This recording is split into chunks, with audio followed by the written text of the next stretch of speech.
Je viens juste d'arriver dans le parc Alim, qui est à l'ouest, nord-ouest de l'île de Jeju. Et ici, c'est un parc qui comprend des jardins, des grottes, des bonsaïs, des palmiers, un peu de tout. Il y a même un village traditionnel. Donc c'est pas un parc à thème, mais ça regroupe un peu tout ce que tu peux retrouver sur l'île à un seul endroit. Donc pour les gens qui ont peu de temps, c'est vraiment l'endroit idéal à visiter. Et là, je commence par un petit jardin subtropical, mes amis. Et on va voir de quoi ça a l'air. Il fait beau, il fait chaud, je suis en sandales. Après ça, je vais aller visiter Je vais aller sur la beach, sur la plage. Sable blanc, je crois, avec des belles roches, donc des vues magnifiques. Fait que, on part ça!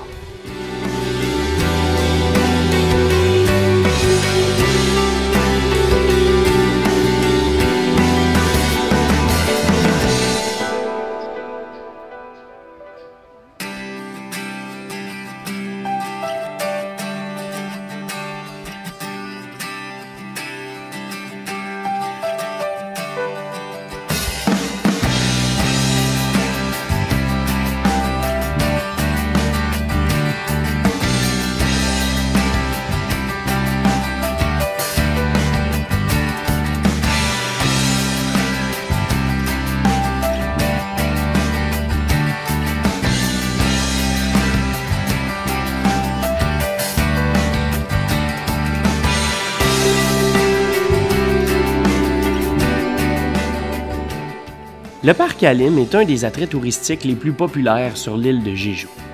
Pourquoi? C'est en raison de sa grande diversité. C'est tellement cool de pouvoir marcher ici tranquillement et de tomber sur plein de choses intéressantes à découvrir sans avoir à parcourir des centaines de kilomètres. Ici, tout est au même endroit. Animaux exotiques, plantes subtropicales, jardins d'eau et plein d'autres choses. Alors, on continue.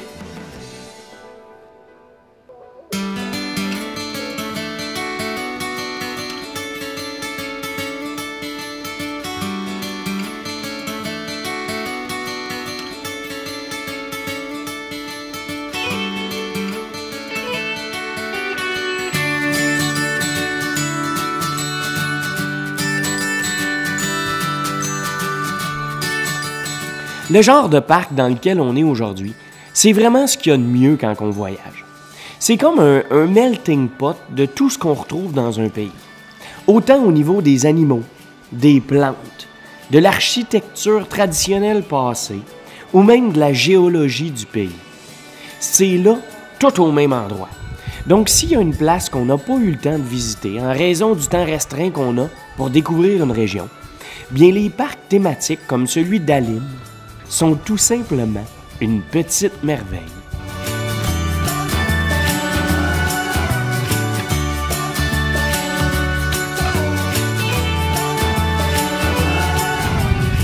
On se dirige maintenant tranquillement vers deux grottes qui sont supposées d'être assez spéciales parce qu'ils ont été formés suite à une éruption volcanique.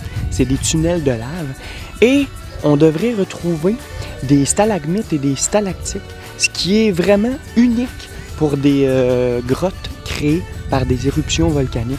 Et dans les environs ici, il y en a une vingtaine de ces grottes-là qui, reliées pas mal ensemble, forment 17 km de voies, pas navigables, là, mais nous ici, on peut se promener sur 500 mètres. Fait que j'ai hâte de voir si ça ressemble un peu à la grotte Manjagul qu'on a vue il y a 2 jours. Fait que on rentre là dans 2 secondes.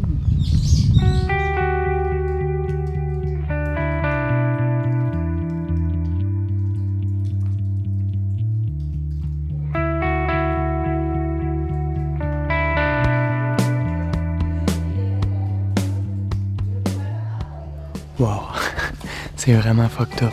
Puis il n'y a personne en plus. Elle est assez large, on voit loin. Les formations sont différentes de ce que j'ai vu dans le passé. C'est frisquet, hein, par exemple. Ici, tout au long de l'année, il fait entre 15-16 degrés, même l'hiver. Donc, l'été, quand il fait super chaud dehors, ben, on vient se refroidir le corps un peu. Et l'hiver, ben, il fait plus chaud. On entend dégoûter le plafond. Ça fait un peu de mystère. Ouh.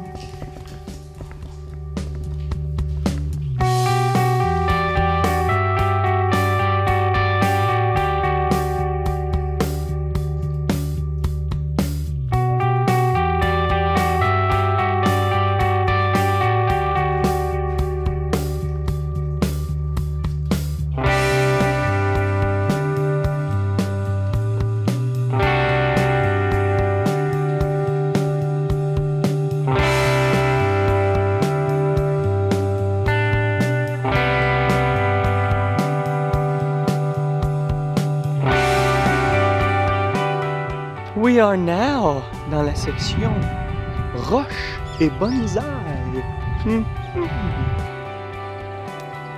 Le parc Alim offre aux visiteurs 8 domaines thématiques différents à explorer. On a l'avenue des Palmiers, les grottes de Sangjogul, le jardin des pierres, le jardin des oiseaux, le jardin botanique subtropical, le jardin d'eau, la salle d'exposition des pierres de Jayam et un des endroits les plus intéressants, un village folklorique où on en apprend un peu plus sur le passé de tous les jours. On apprend un peu comment les gens vivaient, ce qu'ils mangeaient, ce qu'ils faisaient comme activité. Honnêtement, c'est vraiment intéressant et c'est selon moi la meilleure façon d'en apprendre un peu plus sur un peuple, en apprendre un peu plus sur une culture plus ou moins connue. Bref, ben c'est vraiment cool.